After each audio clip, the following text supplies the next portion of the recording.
All right. Hello from Minnesota, US Bank Stadium.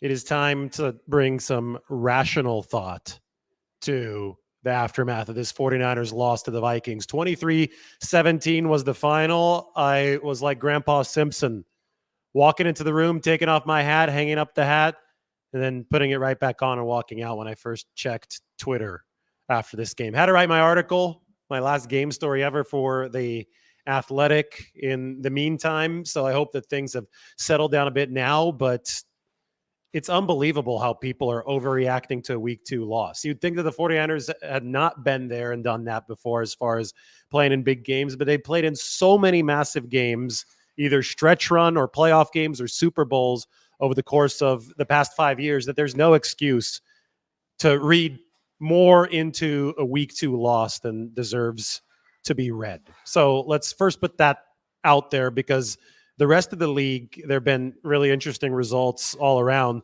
The Lions lost to the Tampa Bay Buccaneers. The Kansas City Chiefs almost lost. Harrison Butker had to hit a last-second field goal to beat the Cincinnati Bengals. And the Bengals, by the way, they're perennial contenders when Joe Burrow's healthy. They're now 0-2. The Raiders came from behind to beat the Ravens in Baltimore. So Baltimore is now 0-2. That was a 26-23 game. The Cowboys just got walloped by the Saints at home, 44-19. Green Bay with a backup quarterback squeaked by the Colts, 16-10. You get the picture here. I'm going through some of these results. Jacksonville's now 0-2. The league is not anywhere near its final resting place for this 2024 season right now. It is early. It is time to diagnose problems. I think there's a lot of stuff that went wrong for the 49ers today that we predicted could go wrong in this game. I don't know if we predicted that it would all add up into a loss, but it was certainly possible. They haven't won in Minnesota since 1992, and it was just a disjointed game in all three phases for San Francisco. But they left it healthy, which is, I think, the most important thing after week 2. And they have a chance to make a disjointed effort, a complete effort, a cohesive effort next time they take the field in week 3 against the Rams team that lost 41-10 to the Arizona Cardinals. Speaking of maybe a surprise in the NFC West so far this year, Arizona.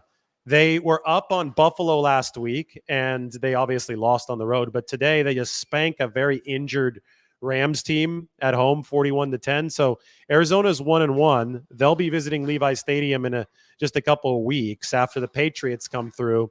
And I think Buffalo probably looks the best out of anybody in the league through 2 weeks so far. And maybe that win over the Arizona Cardinals in week 1 deserves a little bit more stock for the Buffalo Bills. Anyway, 49ers, I break this down into 3 executions for them in this game today. The first one being third down coverage, alignment, and execution. I talk about alignment, and sorry about the noise in the background there. They're cleaning up here in the stadium just in case this mic is not blurring it all out. But hopefully you guys hear me. The booth here has got open windows at US Bank Stadium, so I'm getting a lot of the outside noise. But when we talk about the 49ers third down coverage alignment, well, we don't have to keep this to third down. We could go to second down because the Jefferson 97-yarder was on 2nd and 9. George Odom, a safety, was on Justin Jefferson in the slot. Odom handed him off to another safety, Jair Brown. Jair Brown thought that Justin Jefferson would go over. Instead, he just took off and took the roof off the play. And big surprise. The league's best wideout beat 2 safeties. You've got to have a cornerback on him. I wrote about this. This is my final game article ever for The Athletic. You guys can check it out when it's up shortly. Charvarius Ward straight up said, I love when I trail the number 1 receiver, but that wasn't in the game plan today. This was only Nick Sorensen's second game as a defensive coordinator, and you live and you learn. And I think that I only saw one play today where it was straight safeties against Justin Jefferson. Unfortunately for the 49ers, that was the one that they were burned on the 97-yard touchdown. They've got an all-pro. They can fight fire with fire. They've got an all-pro in Charvarius Ward on their side. They've got a burgeoning talent in Deommodore Lenoir on their side. You've got to put those guys against the best receivers on the other side. You cannot let safety is just a naturally slower position take on a superstar receiver like Justin Jefferson, and the 49ers paid the price with that alignment. But it wasn't just that play that caused the 49ers trouble. The third down stats were extremely alarming for San Francisco in this game. 7 of 12 third downs completed for the Minnesota Vikings and Sam Darnold, including 2 on a 14-play drive where the 49ers had a chance to get the ball back, down only 6, but Sam Darnold drove Minnesota 14 plays, with 2 of those plays being third and long conversions, without Justin Jefferson, who was out of the game at that point with an injury, and without Jordan Addison. So even though Minnesota was shorthanded, the 49ers were still bleeding third down conversions. They couldn't get off the field on third down. This is despite the fact that on paper, this is the most talented secondary the 49ers have had under Kyle Shanahan and John Lynch. That remains true. They just have not cohesively put this together through 2 games. And listen, again, they went through a big coaching change over the course of this offseason. They went from Steve Wilkes, who was struggling in his own right as the defensive coordinator. They moved to Nick Sorensen. They brought in Brandon Staley to help on the whiteboard. They're obviously implementing some new stuff. Today, they even put Malik Mustafa, the rookie safety, in the game for a couple drives after the touchdown given up to Justin Jefferson by the 2 safeties. I asked Kyle Shanahan if that was the plan all along, and he said yes. They're obviously trying new wrinkles. They're experimenting here early in the season, but they haven't yet hit the stride that they want to hit. I mean, they converted only 20% of their first downs on offense, the 49ers did. They gave up 58% of third downs on defense. That's a negative 38% differential. That's not good. The worst team in the league over the course of the whole season last year was the Jets. They were negative 11.2%. 49ers are minus 38% today. That kind of number gets skewed in a small sample like one game, but I'm just illustrating how big the discrepancy was in third down performance.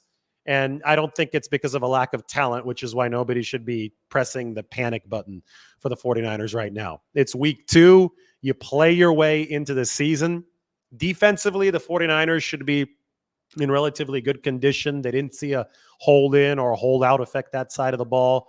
I think that's affecting probably some of the offensive lack of cohesion on some of these big downs. But defensively, there was a coaching change that they're going to have to play through. We've seen the 49ers click into gear defensively before. Last year, they had big-time struggles in late October. They turned it around in early November when they went to Jacksonville. I think ideally they would like this to work better sooner this season. But, we can't talk about the defense, though, without mentioning how good Fred Warner.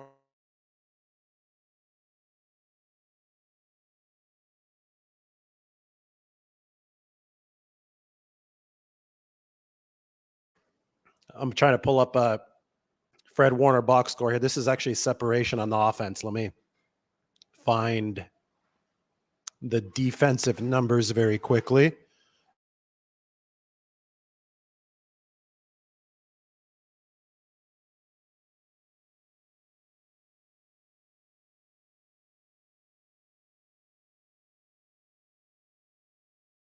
Warner had, and I have this stat up in my article on The Athletic. Fred Warner had 2 pass breakups, which puts him at 48 in his career. The 49ers' career leader is Patrick Willis with 53 pass breakups. So Warner's number 2 all time, only 5 behind Patrick Willis. Warner now also has 14 forced fumbles, number 2 behind only Patrick Willis at 16. So as I said during the game, what we're seeing from the 49ers right now is uncohesive football from all 3 phases, but absolute greatness from Fred Warner, which effectively kept the 49ers in the football game today. So that's something to keep in mind, and Fred is the one that actually addressed the team after the football game today in the locker room. And he had a very, very strong quote at the end of all this for the 49ers. He said, quote, "It hurts my soul, honestly. We knew exactly what was going to be required to win this game. I told the team in there, it's never going to be an issue of us playing hard. We always play hard. We've got so much talent in that room. We always play hard, but it's about playing smarter. We've got to protect the football. We've got to take it away on defense. Special teams, we can't give up that blocked punt. Defensively, when we say we got to stop the run and we've got to be great on third down and we don't do either of those things, it's going to be a long day. We didn't do anything to help ourselves in this game, and they obviously played better than us. That was Warner addressing the team after the game. And I think he's got a great point. I think he's saying the 49ers have a lot of talent. I think there was plenty of effort on the field, but their alignments aren't there. Their execution just isn't quite there, especially when it matters most. And I have to say that has some relation to the issue on the offensive side of the ball. This is where the NFL next-gen stats separation graphic comes in really strong. The 49ers, I mean, everything that they gained offensively today, even though it was 400-plus yards of production, they had to work for it. And as you could see here, NFL next-gen stats tracks average separation of different receiving targets. And the league average of separation in a game is 2.96 yards at the time of a throw. Juwan Jennings averaged only 1.64 yards of separation. So you can see it's inside the bolded circle of average separation. Brandon Aiyuk averaged only 2.21 yards of separation inside the bolded circle. Deebo Samuel, well, I mean, he's always in a crowd. Deebo Samuel, he kind of lives in a crowd because he's able to bull through people. He played well, but he didn't average any separation in this game. Minnesota was all over Deebo Samuel throughout the course of the entire contest. Eric Saubert, yeah, he averaged a lot of separation, but I think he was only targeted once, so that's an outlier number. George Kittle, give him credit, he got open, but he also suffered cramps in both of his quads that required him to go get an IV in the second half of this game. So the 49ers were missing George Kittle for a while.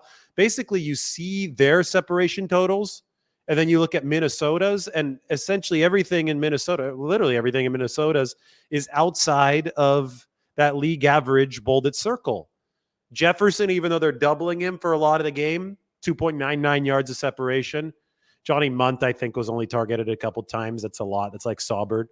Naylor was wide open on the Jalen Naylor on the touchdown that they scored after Brock Purdy's interception. He averaged 4 yards of separation. They only targeted Sherfield very limited amount of times, the former 49er, but he's way out here at 10.88. But the point is, these two graphics both look different. And I know that they're rudimentary measurements of what was going on, but the eye test was clear. The film's going to be clear. The 49ers are not separating the way they need to be separating for Brock Purdy. And Purdy still managed to throw for over 300 yards and move the team up and down the field, but lack of separation becomes an especially big issue in the red zone because everything's condensed. You've got the back line there, so you don't have as much room. So you're really going to get exposed if you're not separating in those situations. There's a couple of reasons why the 49ers are struggling. A, Christian McCaffrey helps separation. I mean, anybody with a brain understands that. You could talk all you want about Christian McCaffrey's impact in the run game, but Jordan Mason is doing a great job in the run game. He had another 100-yard performance today. I mean, he's running like a bulldog. He's bowling over people. It's McCaffrey's impact in the pass game with the route tree that he could run, the strain that he could put on opposing defenses. You move a safety a couple steps over. You move a linebacker's eyes slightly to the left when Christian McCaffrey moves that way. That can open up something to the right. I mean, there's huge benefits as far as gravitational pull goes of having Christian McCaffrey on the field if you're the 49ers. So they don't have that, and they're probably not going to have that until maybe the bye week, right? We don't know. He has Achilles tendonitis. It's unpredictable. Rest is what's needed. But for now, the 49ers have to operate without Christian McCaffrey. I think it's clear that they have potential to operate without him. Obviously not as well. Nobody would expect that. But I think it's clear that they can continue churning without Christian McCaffrey. But they're going to have to find the separation from someone else.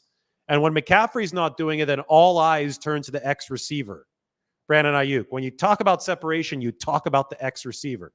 And Brandon Aiyuk has been relatively non-existent for the 49ers through a couple games. 2.21 yards right here of average separation for Aiyuk. And I know that he caught a couple passes a little bit later on in what we might call garbage time, or at least when the 49ers desperation time were trying to come back in this football game. But he was MIA, Brandon Aiyuk was, for a large chunk of this game. In the locker room, he said, yeah, I'm about 80 to 85% of my usual self. Well, the 49ers need that to be up at 95 to 100% sooner rather than later, because this offense right now is hamstrung without both Christian McCaffrey and 100% Brandon Aiyuk. And I mean, he's the one that was out of practice during training camp because of the hold in. And I mean, yeah, that's I get it. That was part of what he felt he needed to do for his contractual business. But now we see the other side of the contractual business. Now he's been paid all that money, and the 49ers need him to be a true X wide receiver who's generating separation. Because if you don't have the right, and they don't have Pearsall right now either, right? They're going to hope to get him back by week 5. And they think he's a guy that's going to be able to generate some separation. Because if you don't have 3 key pieces between McCaffrey, Aiyuk, and Pearsall generating separation at the level that you thought they'd be generating it, Brock Purdy is going to be throwing the ball into a hell of a lot of tight windows. And I'll tell you what, I thought Brock Purdy was excellent through the first half. I know that he was excellent through the first half. I mean, he was throwing dot after dot in the first half, but into small windows, right? I mean, there was the 4th down that they ran from about the 45-yard line where he threw the deep out to Jawan Jennings. He couldn't have run up to Jawan Jennings and handed the ball to Jennings more accurately. There were several throws where he threaded the needle over the middle, outside the numbers over the course of the first and second halves that were perfect. But ultimately, when you are trying to fit the ball into tight windows throughout the whole game, ultimately the defense is going to get a hand on one, and even worse, they might get a hand on one and pop it up into the air. It might bounce around a couple times, and it might turn into an interception, which is what it did for Brock Purdy when Josh Metellus got that one pick that set the Minnesota Vikings up for a score going the other way. So you avoid tight window throws over and over again to minimize your giveaway rate. And if you minimize the giveaway rate and maximize the takeaway rate, which seems like something that's possible when Fred Warner's on your team, you're probably going to win a lot of football games. But in this one, the 49ers gave the ball away twice on offense. And they also gave it away in effect on the punt block early on.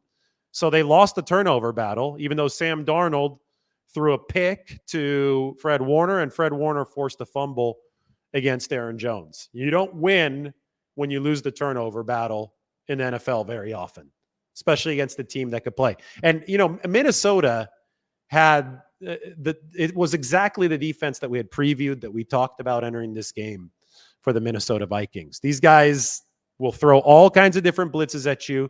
Brian Flores is intent on stopping the run game, or at least dissuading you from running. 49ers did get 20 carries and 100 yards from Jordan Mason, but Flores still employed the type of pressure that really gave the 49ers trouble on not only third downs, but first and second downs, the force third and long. And the 49ers finished in this game 2 of 10 on third down. And that brings up issue number 3, straight drop pass protection. This is something that most teams in the league have an issue with, the 49ers especially. But when you just cannot just dig in and anchor on an and long situation against the pass rush, or on an and goal situation against the pass rush, and you know that your quarterback Purdy is going to get harassed because the left side or the right side of the line is collapsing, or Jake Brendel, who was really struggling against Harrison Phillips for a lot of this game, is just getting pushed back. I mean, it really throws off a lot of the offensive structure, and it makes those first and second down plays all more critical. You have to be on your P's and Q's. You can't be committing holding like Deebo Samuel did on an early run. You can't get behind the sticks, or else you're going to be in big, big trouble on third down and then fourth down if you're the 49ers.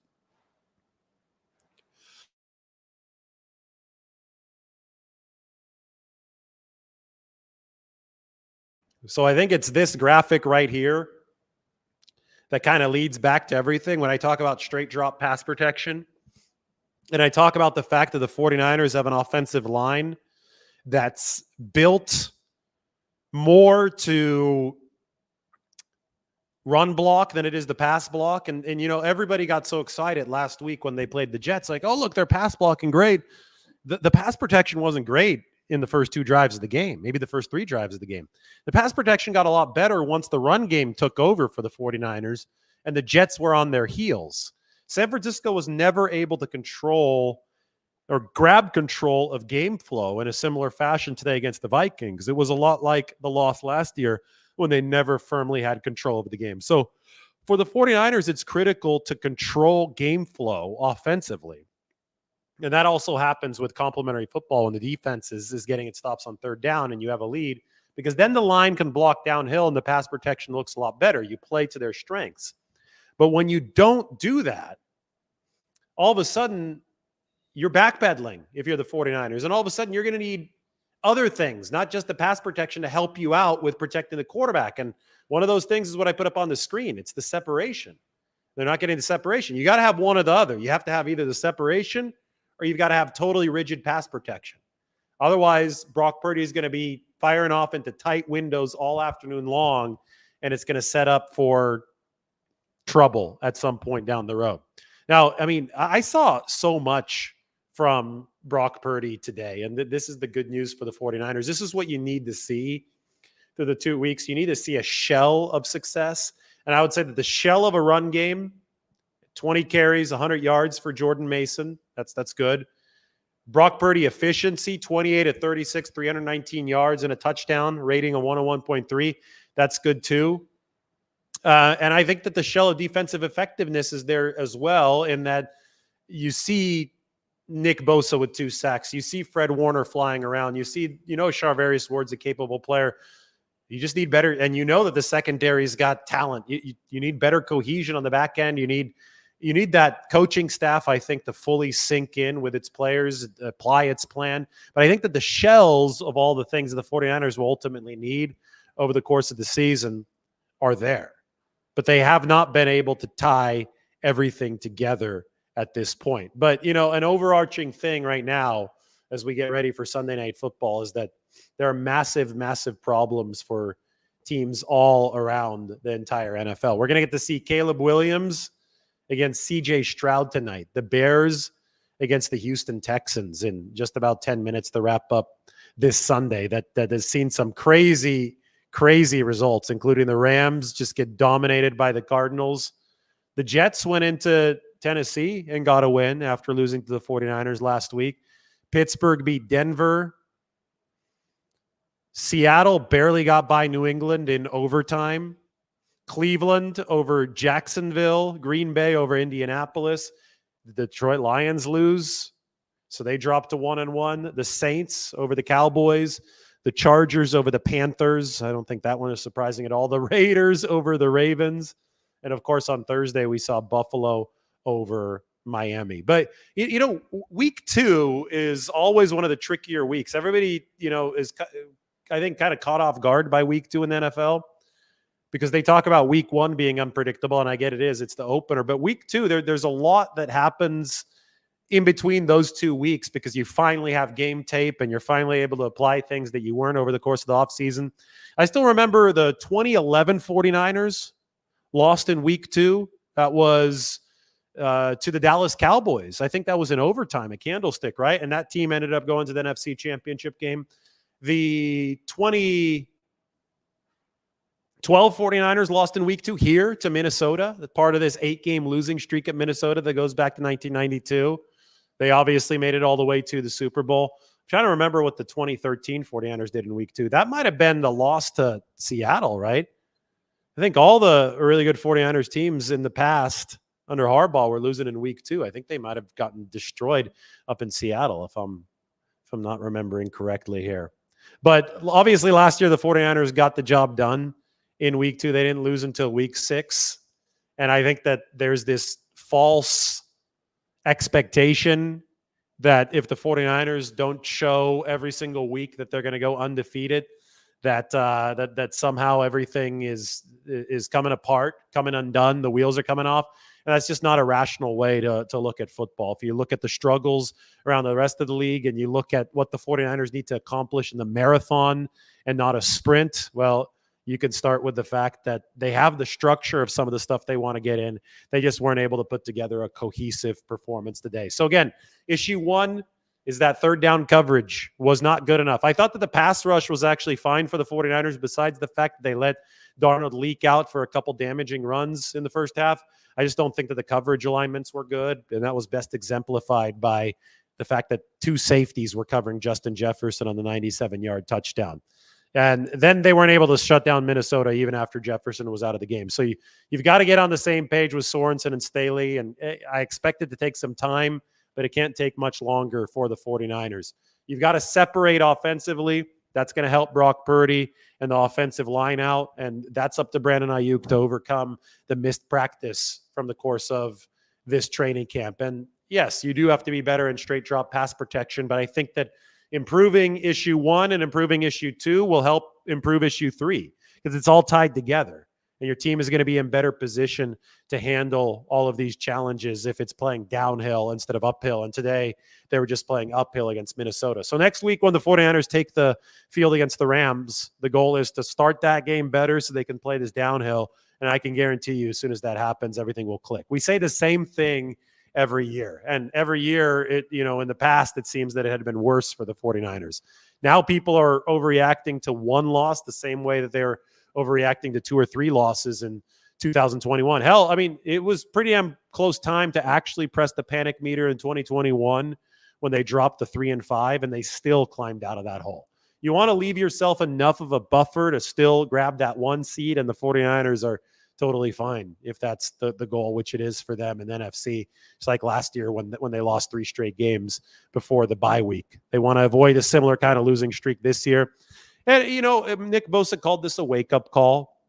Maybe it's better for the 49ers for their wake-up call to come in week 2 instead of, it didn't come until week 6 or week 7 last year. And they were reeling for a bit ahead of that bye week. This year they're going to try to get ahead of things a little bit further ahead of time. I'm going to open this up to 49ers Q&A for a few minutes.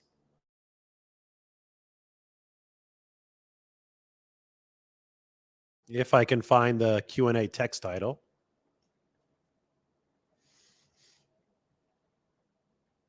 There we go.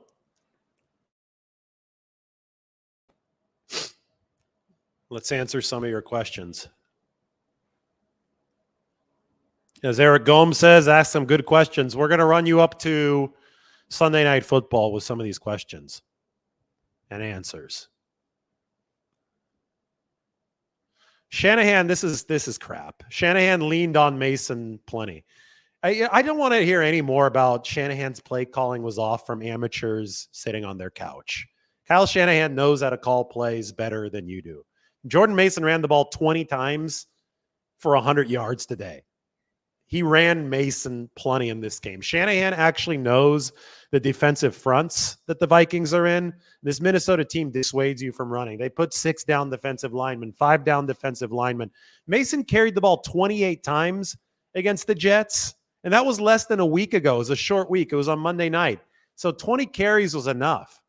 This is not a video game. Stop treating the players as if you're playing with them on Madden, right? Like it's completely ridiculous to think that some run-pass balance was off the mark just because of your feelings watching the football game. The 49ers had the pass to set up the run. That's the way the defense was set up. They simply didn't execute at the moments that they needed to execute in this game, and the Vikings did. You got to give a lot of credit to Minnesota's defense. Some of those pass breakups, really quality plays, but it was the lack of separation that was the biggest issue for the 49ers offense, not a lack of running the football. I'm not mad. I mean, it's one of those things where you just have to, there's so many dumb comments. It's like, oh yeah, run the ball more, pass the ball more. I just like smart football discussion and smart analysis, and saying that they should have run or passed more isn't anywhere close to intelligent analysis. As 49ers Brian says, a lot of armchair CEOs. Mike says Debo had a great game. Yeah, I thought Debo Samuel was really solid. So Purdy was 28 to 36 for 319. Debo had 8 catches for 110 yards. They tried to run him twice, and neither of those plays worked. 2 lateral runs. They lost 5 yards each, or actually one might have lost. Yeah, one lost 9 and one lost 1. Debo didn't have a single positive gain on the ground. It just goes to show you that the Vikings were playing some high quality run defense in this game. So no, you don't just run more to ameliorate that. Yeah, it's quite pathetic to see people looking at a week 2 loss and thinking that it means more than it does, especially with a lot of other good teams losing around the league in week 2. Guys, this is not a sprint. It's a marathon. You should know the difference between the Super Bowl and the NFC Championship game and week 2 of the regular season.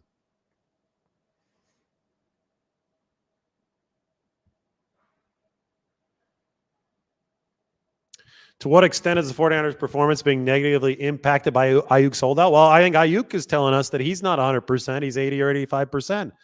When you don't have McCaffrey, you need an X receiver who really can separate. And I don't know if they're seeing the elite separation that they had seen in the past from Brandon Aiyuk. So he's got to get his game up to par. It's obviously hurting the 49ers, especially in the close quarters of the red zone where Brock Purdy had really favored Brandon Aiyuk as one of his targets.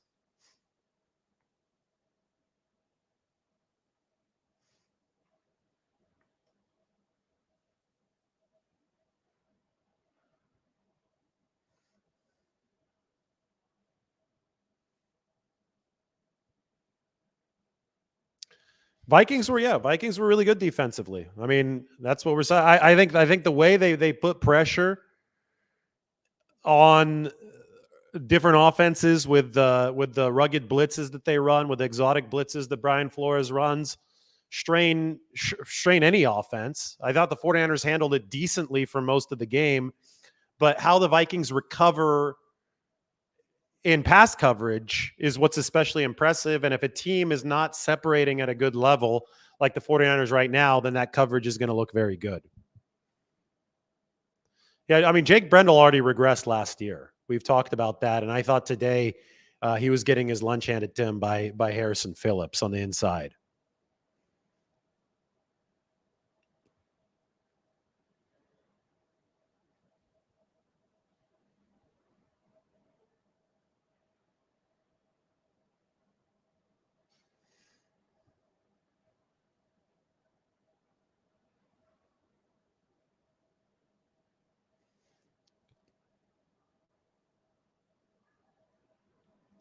Jim Everett chimes in, even though his Rams lost 41-10 today. Yeah, it happens. Purdy lost control of the ball when nobody touched him. It was a blooper. Okay, you move on to the next day. I mean, I don't know what else we were supposed to say about that. It was rather warm in here, so I'm wondering if the football might have been a little bit slick, just trying to explain what might have happened on the play. But Sam Darnold also made some bad plays in this game, but his team came out on top. So football's an imperfect game, and that's how it worked in this one. I'm not mad at all. I'm pointing out that the Rams lost 41-10. I'm not happy after the 49ers win, and I'm not mad after they lose. I just sit here and break down the game. Minnesota is blooper town. I think that's a fair way to put it. A lot of crazy stuff has happened in this stadium, especially in the pass game against the 49ers. Today was the 97-yarder to Justin Jefferson. A moment of reflection in my last game for the Athletic. Well, I started this job in 2017 with 9 straight 49ers losses. So I'm not about to overreact to one loss. That's my moment of reflection. I've seen a ton of wins for the 49ers. I've seen massive games. I've written about everything and anything in between and on both of those extremes, from wins to losses for San Francisco. And I know perspective, right? I know when week 2 has a loss that a team can build off of. And the biggest news today was that the 49ers did not suffer a single injury, at least according to the initial report from Kyle Shanahan. I've seen games where the 49ers have mounted catastrophic injury tolls, and that's carried over into future weeks. But if you could escape as a Super Bowl favorite, if you could escape week 2 without any injuries, you're in a good spot. 1-1, healthy, move on to week 3, get a win against the Rams next week. If you're the 49ers, everything is okay in their world again. The media that doesn't understand football is going to vacillate hugely week to week when, get too high after a win, get too low after a loss. Fans are going to do that too. But professional analysts aren't going to do that. Professional analysis doesn't allow for that.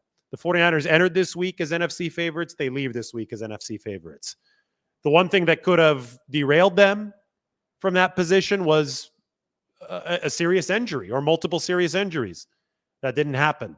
They stayed healthy. They showed several problems. They didn't play as well as they could have by any stretch of the imagination, and they've got to fix that moving forward. That's how the NFL season works. All right, Sunday Night Football is about to start. Everybody, thank you for watching. We'll talk to you soon.